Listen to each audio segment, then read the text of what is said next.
Shënohen rastet e para të flakëve në zonën e Tepelenës. Pyet shndrohen sërish në objektivin e barinjve të papërgjithshëm duke u vënë atyre zjarrin.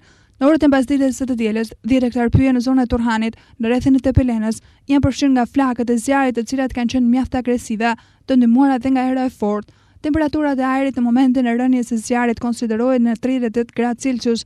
Dëshmitarët në vendngjarje janë shprehur jashtë kamerave se zjarrvënësit e pyllit të Veliqotit kanë qenë 2 barinj të zonës, të cilët janë përsëritës në këtë vepër, pasi vitin e kaluar kanë qenë sërish zjarrvënës të pyjeve dhe kullotave të zonës.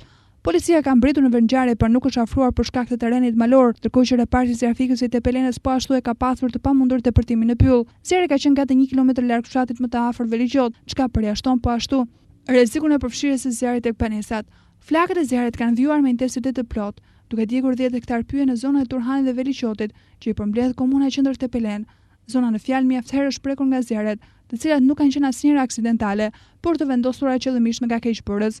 Policia e Tepelenës dyshon se zjarrvënësit e pyllit të Veliqotit mund të jenë 2 vëllezër, të cilët e vitin e kaluar ishin sërish fajtorë të vënies së zjarrit në kullotat e Mato Hasanat në komunën e Lopësit, por që kur asnjëherë nuk kanë marrë dënimin e merituar sipas ligjit.